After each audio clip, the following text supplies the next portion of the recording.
tonight, everybody's buying groceries. And all the gals are just doing this, and all the guys are doing it. Look at the line in front of them. Doing self-checkout for the first time ever. Yeah, not a good idea.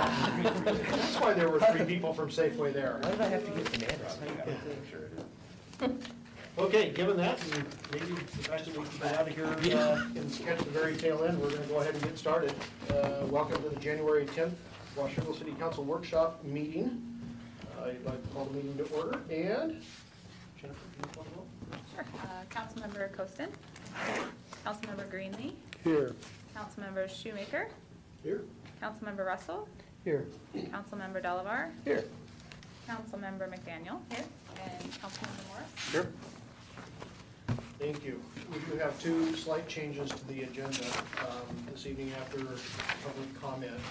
One, the Children's Home Society has graciously agreed to go to our workshop on the 31st instead of this evening, so we'll pick up a little bit of time there and be ready for them. And then the second item, after public comment, we will be convening a short special session of the council to talk about the C-TRAN and RTC appointments. So with that, we'll turn to public comment. Anybody in the public who would wish to address the council this evening? Larry? Hi, I'm Larry Keister, Washougal. The City Council is an elected body representing the citizens of Washougal. By amending agenda items and asking for a vote on issues after public comments, eliminate citizens' ability to voice our opinion and to provide any input. These practices eliminates you representing me. I'm an advocate for open government, and I'm an educated voter, and I don't like to be left out of decisions that affect our city. Item number 2, I support the city developing a strategic plan. It gives the council guidelines for making decisions that affect our future. I was involved in the development of the Port of Camas-Washougal strategic plans, as were many other citizens. I would be happy to assist in any way that I can to help develop a strategic plan for Washougal. And I'd like to make a comment and to thank Commissioner Greenlee's comments at the January 3rd City Council meeting.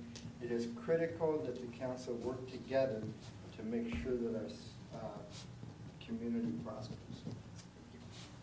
Thank you. Other members that would like to speak?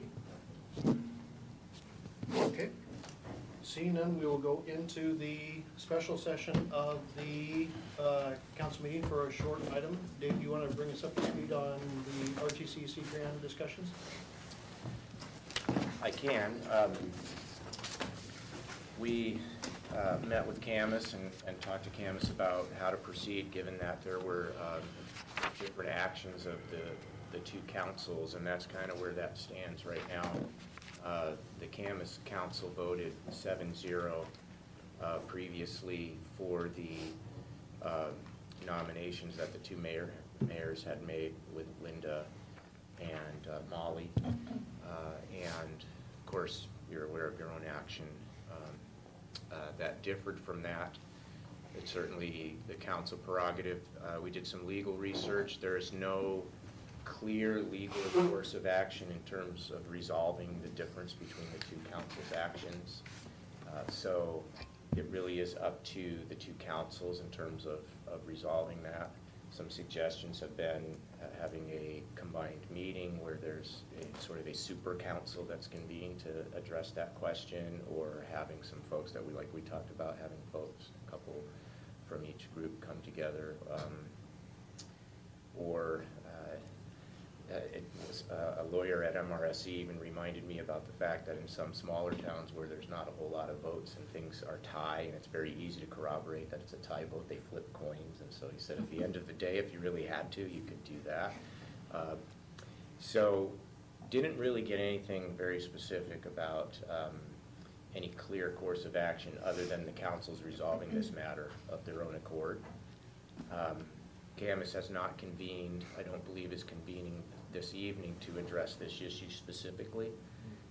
There was a suggestion by legal counsel at MRSC that prospectively the 2 communities look at putting together some sort of an agreement that would identify the rotation, and that as part of that, the community that will be providing a council member to fill a particular seat of these 2 seats, that when it's the rotation for that community, that council make that designation, and that they would do that unilaterally, and that the other council would take care of the seat that they have during that rotation, and then when it rotates, you switch.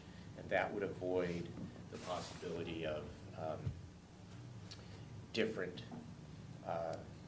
recommendations or different actions coming out of the 2 councils. I thought that was pretty wise advice, and I think once we resolve this instant question that we have, we can move forward.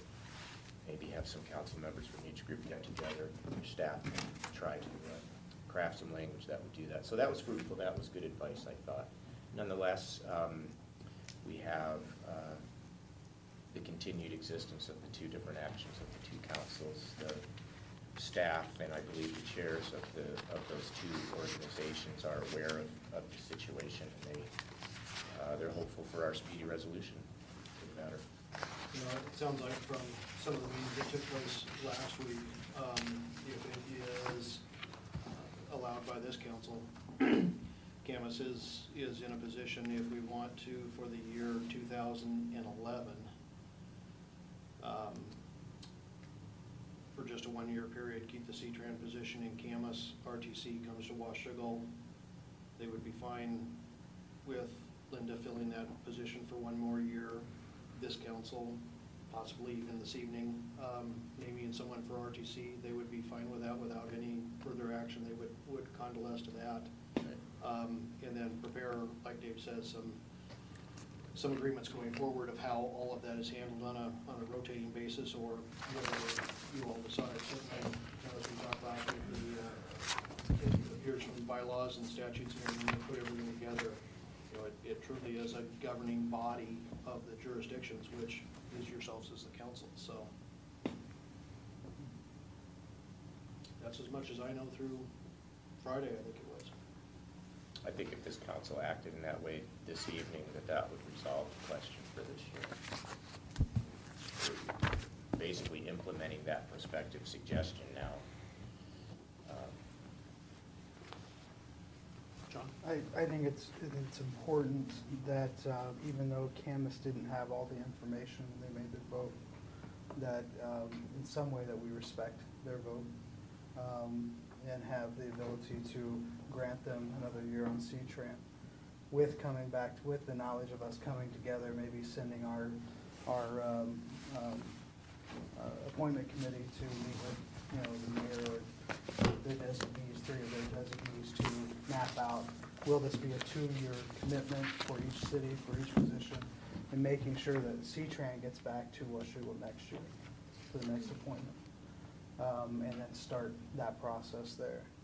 I think that would be probably a good solution and help smooth over some things with Camas.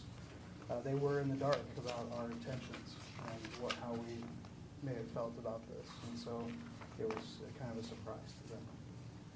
So, just my thought, and I think looking at the upcoming year, I mean, obviously Dave was our appointee to go to C-Tran. I would think if he's open to it, it would be worth sending him to RTC, get his feet wet.